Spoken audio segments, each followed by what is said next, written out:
I did it first, putting on the scan, and then I erased it because I looked it up. The last time it was email, this time it's a text. Well, let's let you know it's still going on.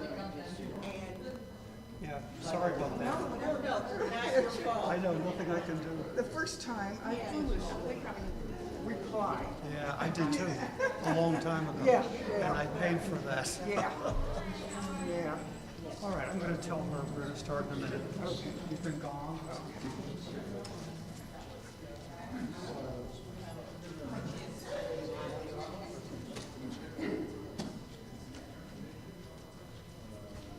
Whenever you're ready, go ahead. I'll ring the bell. There's still people out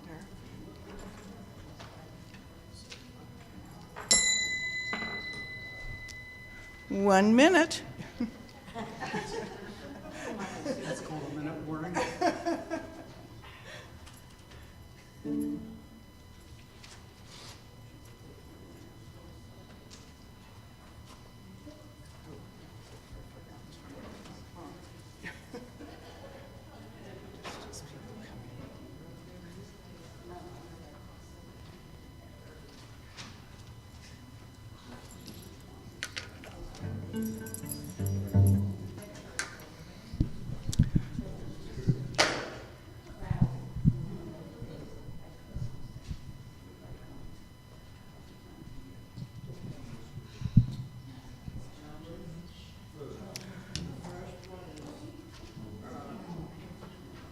Let's begin. Good morning. Welcome to the Treasure Coast Unitarian Universalist Congregation in Stuart, Florida. Today is April 2nd, 2023. I'm Janet Grote, and I will be your worship associate today. We are a welcoming congregation. We welcome people of all gender identities, ethnicities, ages, and backgrounds. We are on YouTube. Hi, YouTubers. To be put on our email list or to find out more information about us, go to our website at tcuuc.org.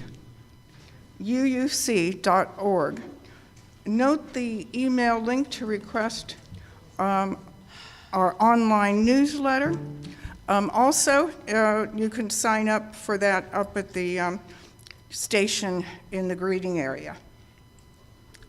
Visitors, if you're comfortable, please step up to the mic and introduce yourself. Lorraine? Randy? Aha.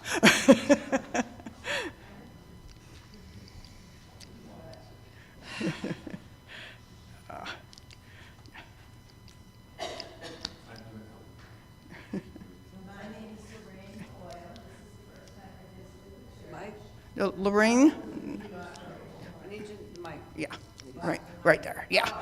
I think I'm loud. Hi, my name is Lorraine Coyle. I live in Stuart part-time, and I was from Massachusetts originally, but now I'm living in Maine as well.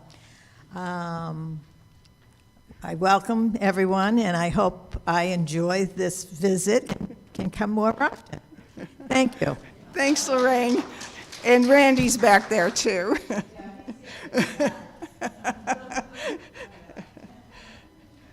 For announcements, see the printed order of service and the newsletter for details and further announcements. Join us this Tuesday at Stewart Veterans Memorial Park downtown at noon for our brown bag lunch. And today, after worship, Pat Winchild will lead the first Sunday discussion in the back room. And there is Pat, she's just coming in. And today is our bake sale. Oh boy. And a big help for those who help with the service today, Jackie Robbins and Judy Bajoris, yes, she's there, for our music, our greeters, and our host, Karina Poloni, Joanne Leone, and Margaret Gregory for the coffee and cookies in our social hall. Rev Bob MacDonald is in the pulpit today. Here is our prelude.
Thank you, Jackie.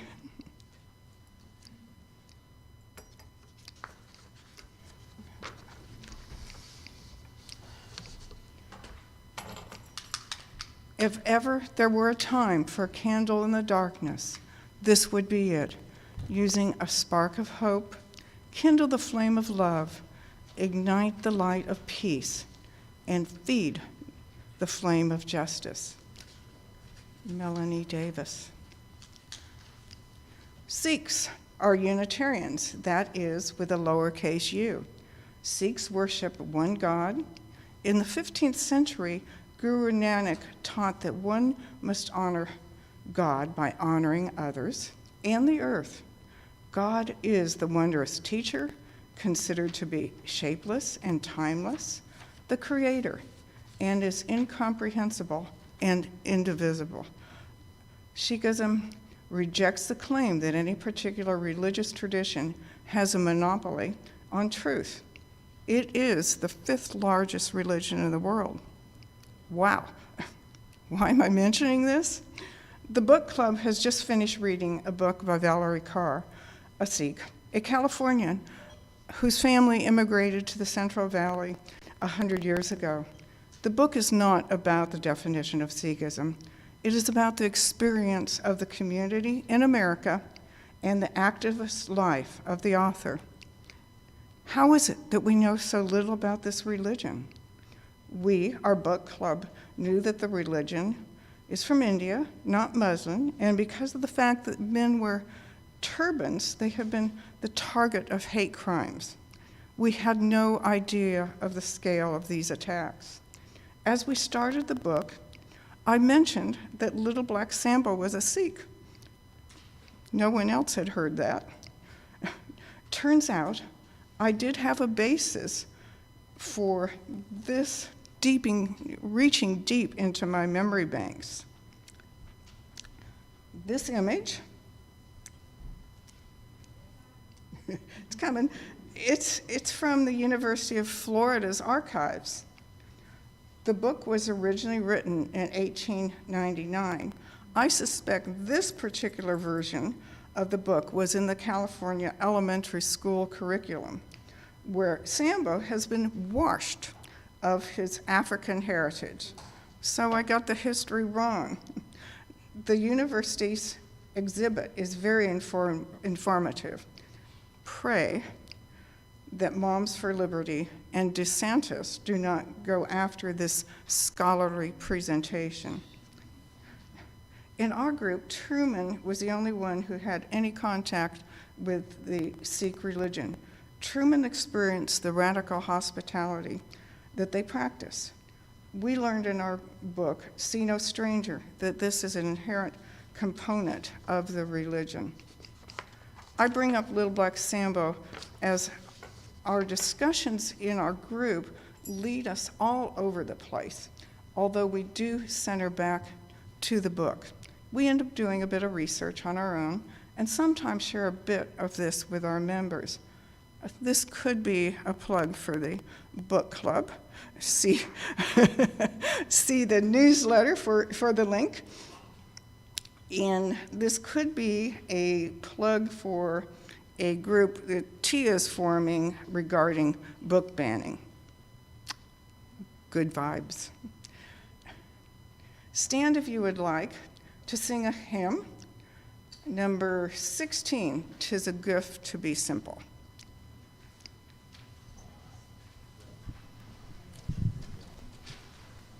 I will play the first verse alone to give you the theme and also to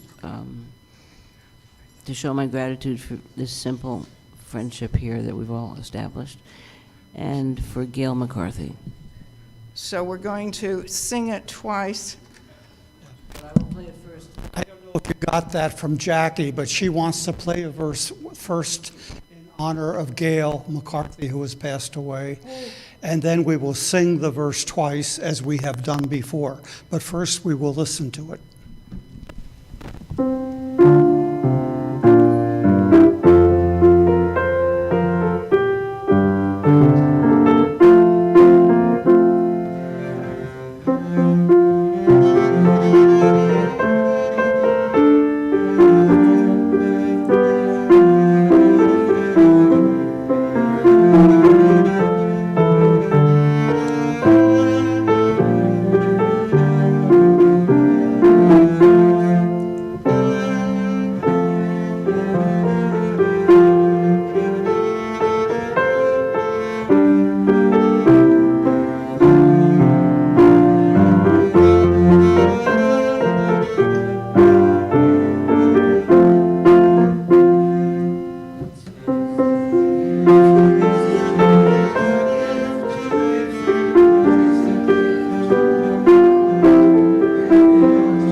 Our affirmation.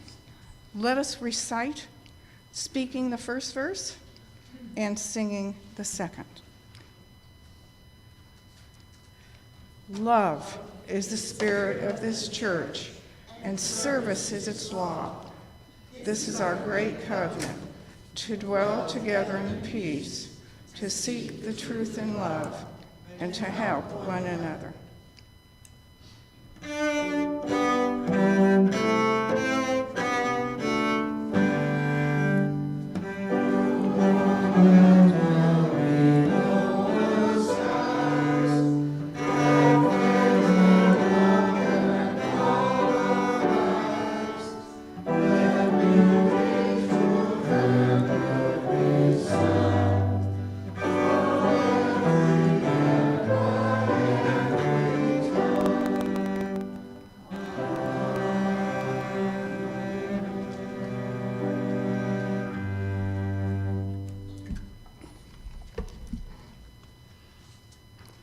The responsive reading is 441. Jacob Trapp to worship, 441. To worship is to stand in awe under a heaven of stars, before a flower, a leaf in sunlight, or a grain of sand. Worship is to be silent, receptive, before a tree astir with the wind, or the passing of a shadow of a cloud. To worship is to work with dedication and with skill. It is to pause from work and listen to a strain of music. To worship is to sing with the singing beauty of the earth. It is to listen through a storm to the still small voice within. Worship is a loneliness seeking communion. It is a thirsty land crying out for rain. Worship is kindred fire within our hearts. It moves through deeds of kindness and through acts of love. Worship is the mystery within us, reaching out to the mystery beyond. It is an inarticulate silence yearning to speak. It is the window of a moment open to the sky, eternal. And this is our time of sharing matters of joy or sorrow or concern. We ask that what you share be personal and brief. We'll start with moving a stone. We move a stone symbolic of the river of life, so we move one for the passing of Gail McCarthy, a long-term member here and a well-known artist in our community, Gail McCarthy. Also, I've noticed this week there are flags flying half-mast. Is that for the servicemen who were killed, do you know?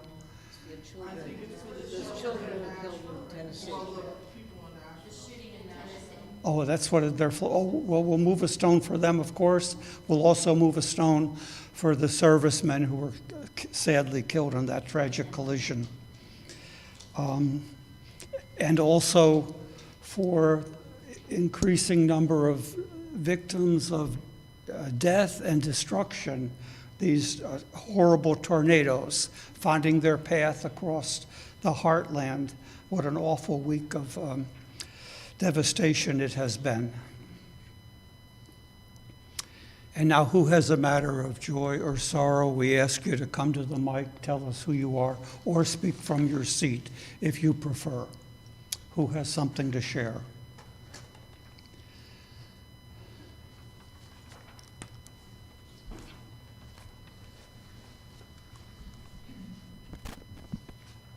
Hi. Like General MacArthur, I have returned from a trip to see friends and relatives in France and England. It was great. Glad to be back, though.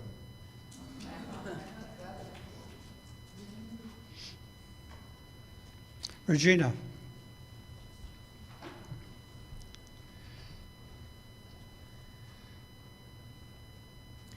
I have a joy. My husband and I are celebrating our 41st wedding anniversary today. So. Wow, good for you.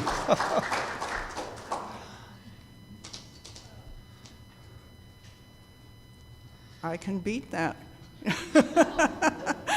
On Friday, Carl and I are celebrating our 50th.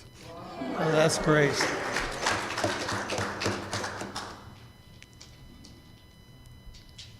Anyone else?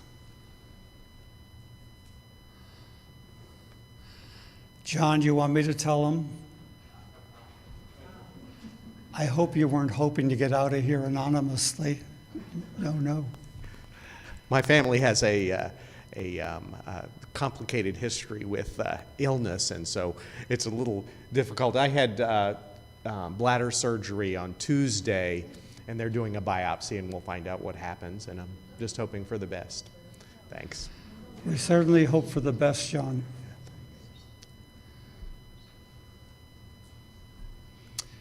Anyone else? We always move a stone for names that we carry and people we're concerned about, but we don't say out loud. This is for those.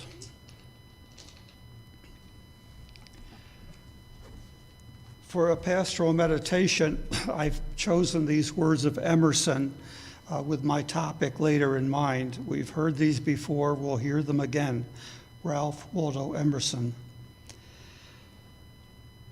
A person will worship something, have no doubt about that. We may think our tribute is paid in secret in the dark recesses of our hearts, but it will out. That which dominates our imaginations and our thoughts will determine our lives and character. Therefore, it behooves us to be careful what we worship. For what we are worshiping, we are becoming. Emerson. And now moments of silence.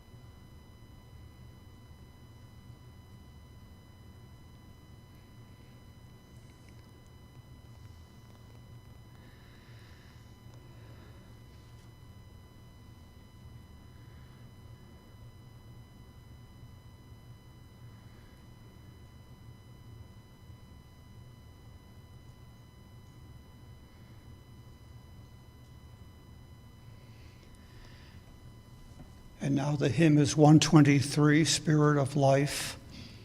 We remain seated, we hum it through once, we sing it once.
Week after week, we hope people experience joy and generosity here. And for that to continue, you know we need to hear from you along those lines. And now my volunteer ushers will bring around the plate to give you that opportunity. John, who is going to join John in this effort? Dave and John, good.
We're always hoping that youth will join us. I think I see one coming. But the wall is one way to bring youth in. So this music, I think you'll remember. It's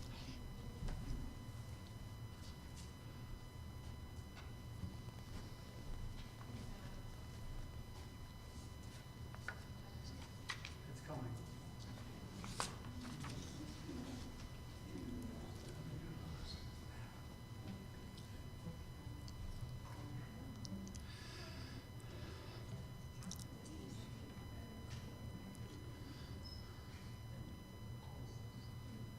Hello everyone. Thank you so much for stopping by. My name is Carolina Protenko and I'm 13 years old. Today, I'm going to be performing for the very first time with my dear friend from Sweden. He came all the way across the ocean to the US to perform with me today, and I'm very excited. So give it up for Oscar Stembridge. Hello everyone. Yeah, thank you so much. It's a pleasure being here, and hope you guys like our little set list we're going to play. It's going to be an acoustic performance, so you can take a step closer so you'll be more comfortable and you can hear our music. If you want. Yeah, if you want. In our world, we live in a hard time because COVID started, and then there was a war going on in my homeland, Ukraine. People are dying and children are suffering. They're losing their parents and becoming orphans. So in our world, we need more hope, peace, and love. The next song is about this. Please enjoy.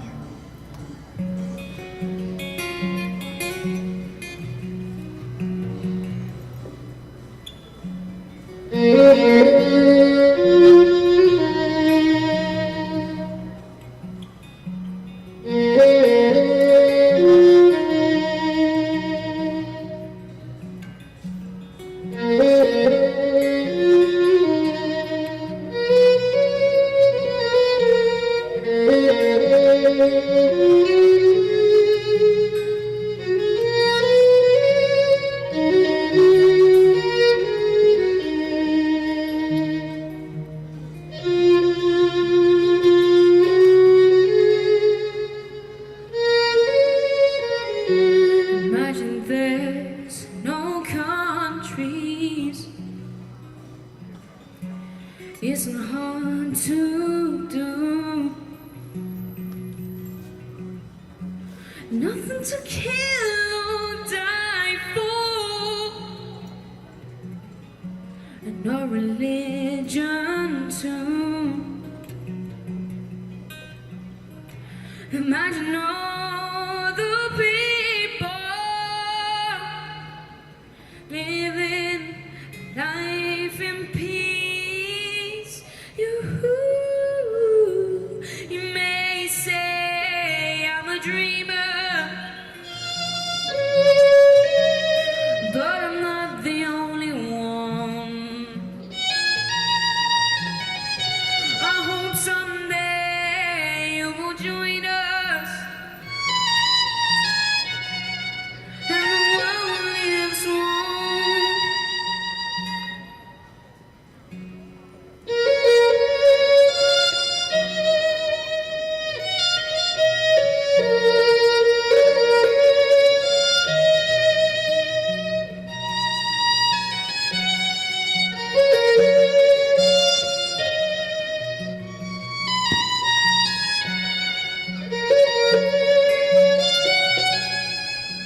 sharing all the world.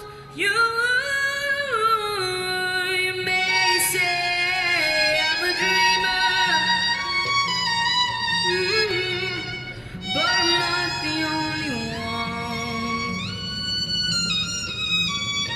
I hope someday you'll join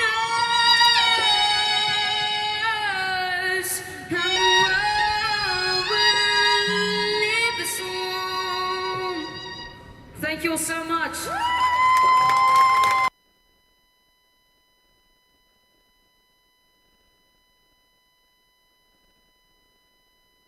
Before this sermon, I want to mention what some of you know, and that was that my cell phone was hacked this week, and a number of you heard from a fake me asking you for a favor. It happened last year with my email, and now it's happened again with my cell phone. But one of you had the right response. You know that I don't bless people over the phone, so yeah, you knew that wasn't me.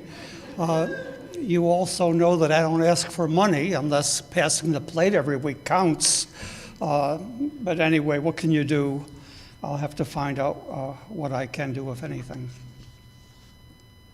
But you know not to respond to anything like that, right? I learned that the hard way with the email. Where does your greatest commandment come from? We say with pride here that we are all free to believe differently. We say, join us and work on your beliefs, whatever they are. If you weren't born and raised you, and when we ask who was born and raised you, we never seem to get more than a half dozen. Most of us began our religious journeys elsewhere. And we say with pride, we don't have a creed here. We know the history of creeds, that they were mandated not from the heavens, but from emperors who wanted religious groups who believed differently to stop fighting and causing civil unrest. That was the Roman Empire about 300 CE. That didn't work. The greatest bloodbath was the 30 Years' War in Europe, 618 to 1648. Catholics versus Protestants. And out of that, we got separation of church and state from founders who knew their history. Actually, the Holocaust was a worse bloodbath, the wholesale murder of one religious group. When you think you have heard and felt all you can bear about the Holocaust, well, PBS presented a great performance. Remember this. Did any of you see it? Well, you can get it on pbs.org, I believe. Remember this. A British actor does a 2-hour monologue of a Polish emissary, Jan Karski, to Roosevelt and Churchill to tell them of the annihilation of the Jews in Poland's camps. Near the end, he meets with FDR's emissary, Felix Frankfurter, the Jewish Supreme Court justice. And after hearing Karski's report to the Allies, Frankfurter says, "I do not believe it." Who could? Until it was too late for many millions. So it's Passover for Jews and Holy Week for Christians, and I am asking where you get your greatest commandment. When Jesus, a pretty devout Jew, was asked, "What is the greatest commandment?" He reworked the first of the 10 commandments. The first of the 10 for Jews was, "I am the Lord your God who brought you out of Egypt, out of the house of bondage. You shall have no other gods." The point and purpose of the first commandment for Jews and for Christians was to let nothing else take the place of deity. What replaces deity enslaves us. We may not agree with that, but I think that was the intent. What replaces deity enslaves us and harms those around us. I have heard some of you say, and I know I have said here, our freedom from beliefs that weren't holding up for us doesn't mean we don't believe anything. Even if your belief, like mine, is more of a question mark than an exclamation point. I'm still waiting for Godot. And I'm happy to be learning from other seekers and finders, because religion is much more about what we do than what we know. It's much more about the heart than the brain. I think I know that. Part of this came to mind because about 30 or 40 years ago, Ted Koppel, of then Sirius late night fame, gave a graduation speech in which he said, "Our generation treated the commandments as if they were suggestions." He thought that was loss. For me, the ongoing value and point of religion is probing together what drumbeat are we marching to, and what drumbeat are we missing? And I've come to the end of another Lent and realized I haven't given it a thought. I can't blame you know. If you hang out with you-yous, you're not going to hear about Lent, and nobody's going to say to you, "Well, Bob, when are you going to tell us about Lent?" But I got troubled by Lent a long time ago, thinking it helped make Christianity about being sorry, more about that than about love and caring for your neighbor, whether your neighbor is lovable or not. One branch of Christianity, I thought, my opinion here, almost OD'd on sorry, what a former priest friend of mine used to call hoops to jump through. And the other two branches, more and new hoops. So religion boiled down to sorry, being sorry enough, and afterlife. That's a lot of Kool-Aid. What about the founder's second commandment, which he said was like the first, love your neighbor? That became almost an extra credit kind of thing, a small church committee thing for those so inclined. Not the heart of religion, not the heart of deity. And now comes along my new op-ed hero, a woman Episcopal priest, Tish Harrison Warren. Recently, she, a non-pet person, wrote about falling in love with an 8-pound puppy dog, Herbie. She discovered the dog humanized the whole family, even made her young children quiet down because they could see they were upsetting Herbie. Upsetting Mommy didn't count, that was their job, but not Herbie. And last Sunday, she revealed some stats that turned upside down what I and many have been saying about Christianity in decline.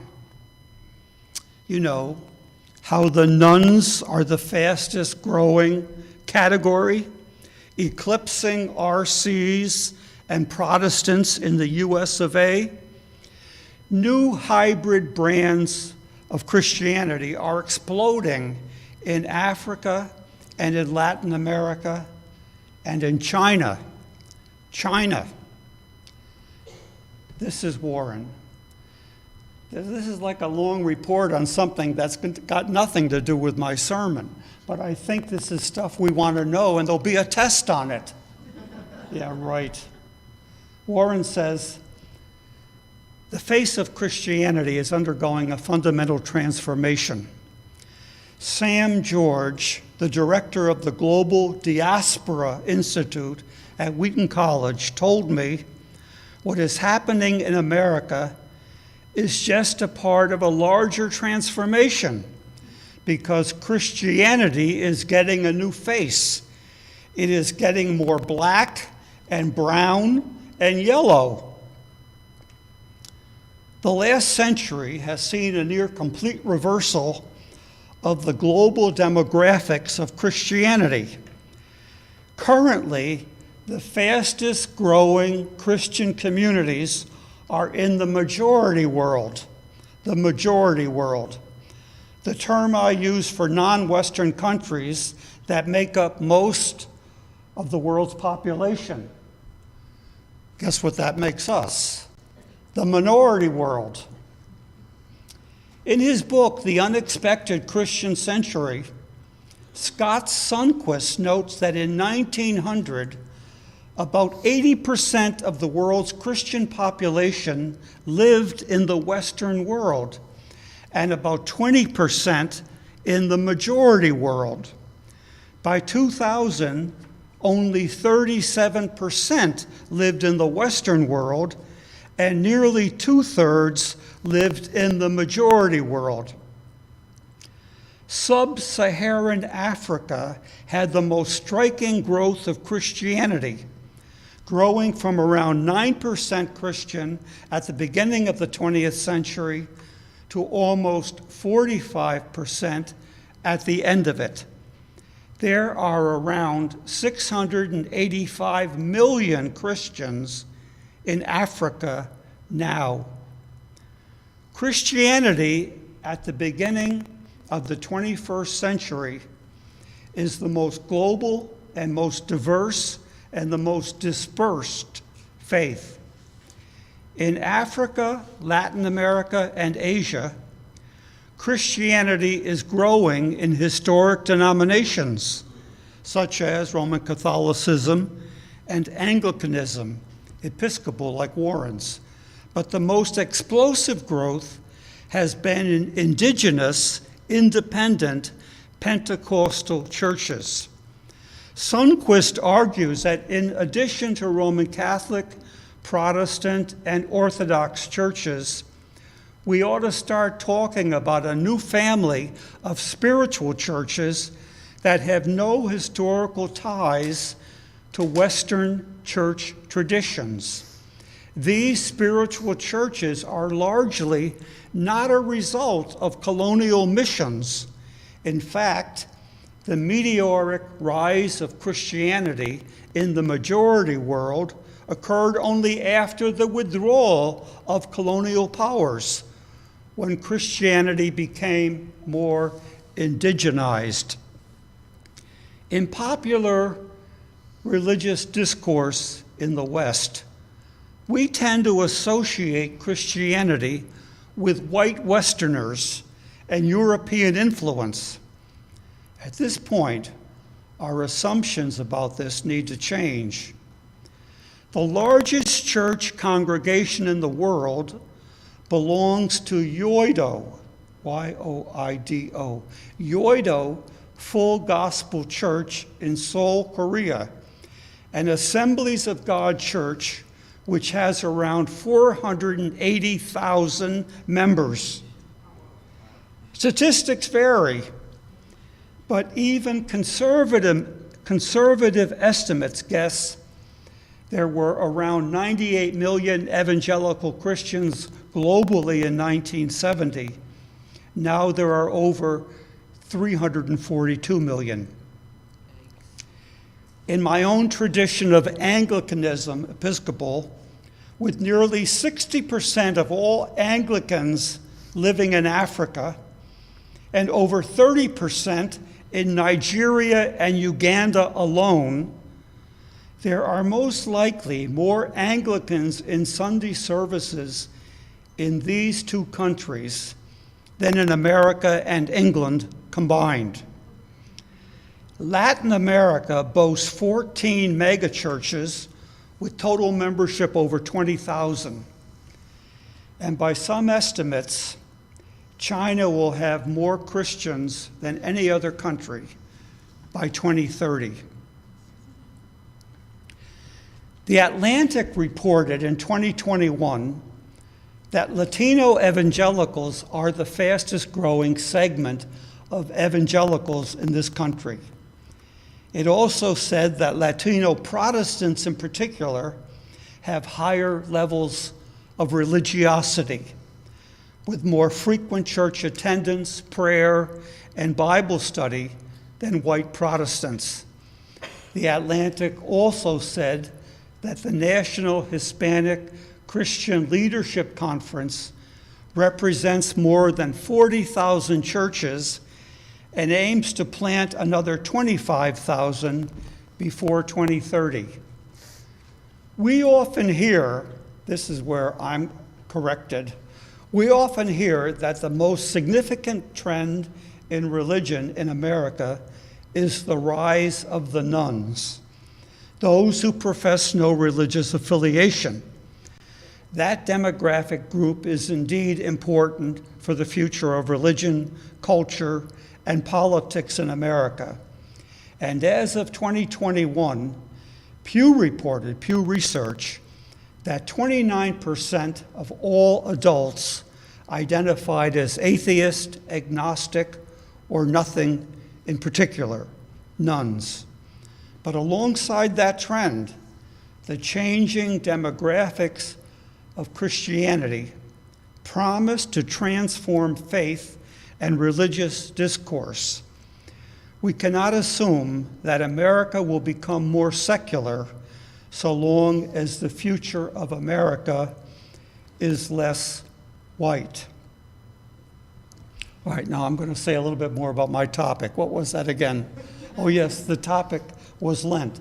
But one of the points she's making with these stats is that a lot of our new immigrants today, legal immigrants today, are Latino Protestants who tend to be more conservative about matters of marriage and biblical interpretation, more conservative about that than the mainline denominations in the U.S., but also more aware of social justice issues than most white evangelicals in America.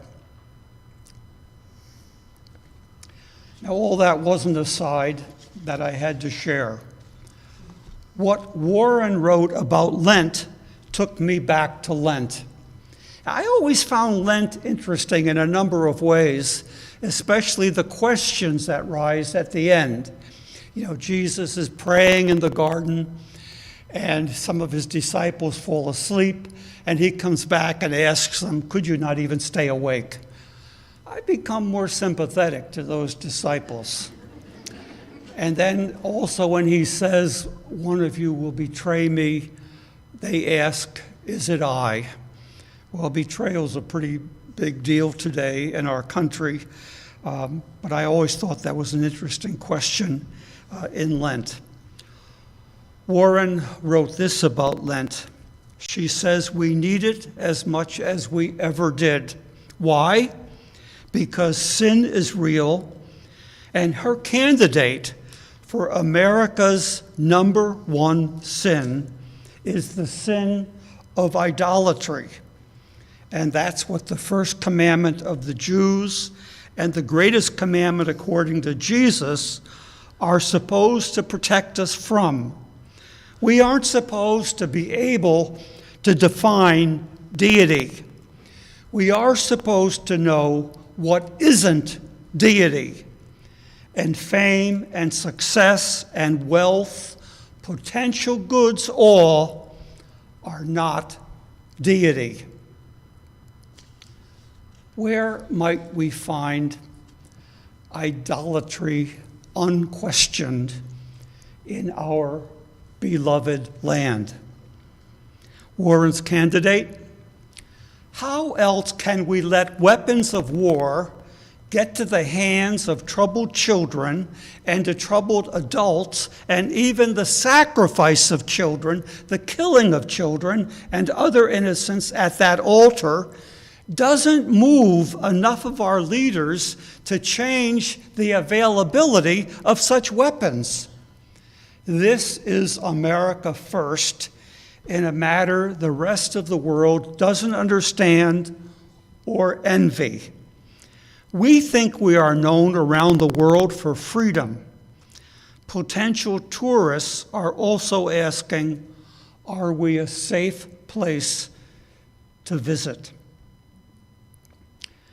Now, we UUs don't talk much about commandments, whether they sound too pre-medieval or too monarchic or what. Do we have any? That's more the point. Do we have any? Do we have any rules or laws that we hear with the force of thou shalt? We call them principles or values. And principle one is our flag in the sand or the ground, wherever you plant a flag. The inherent worth of all people. That's our first principle. The inherent worth of all people. Hopefully, what brain power and heart power we have, we put into where that principle is flouted, where people are dissed. So where do you get your commandments? I have heard two from posters people have given me over the years because they told me the posters reminded them of my sermons. The one you've heard many times. The truth will set you free, but first it will make you miserable. But wait, am I hearing leaders say we must not teach history that makes us or our children uncomfortable? Only feel-good history. I just don't want that storyline from a movie to be true. You can't handle the truth. Would history have improved if we didn't see the clubbing of civil rights protesters at the Pettus Bridge or the shooting of college students at Kent State? Another poster hit me with the force of commandment. Again, church people gave it to me and said, "This sounds like you." That poster said, the main thing in life is to keep the main thing the main thing. As repetitious as that sounds, I need it.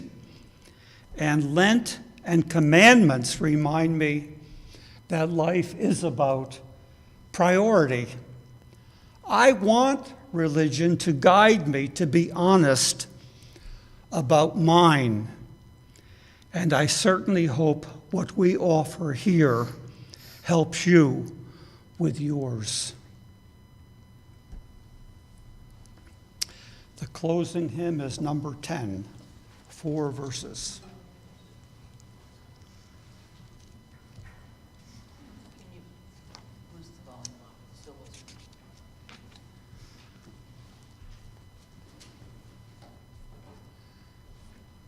When we get our act together up here, please stand as willing and able. Are we together? Yeah. We are. Okay.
Theodore Parker. Be ours a religion which, like sunshine, goes everywhere. Its temple, all space, its shrine, the good heart, its creed, all truth, its ritual, works of love, its profession of faith, divine living. Theodore Parker.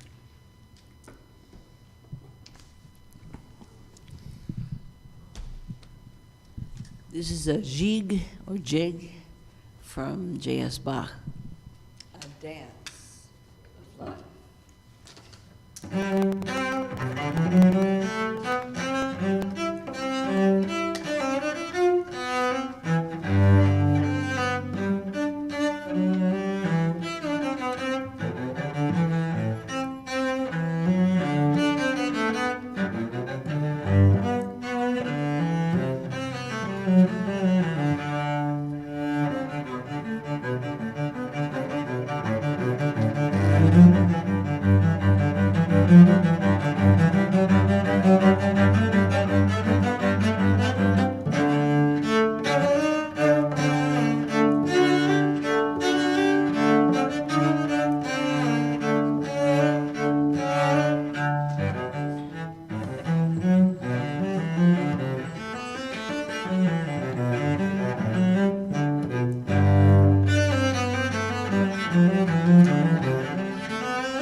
Food for free and food for sales out back. Help thyself.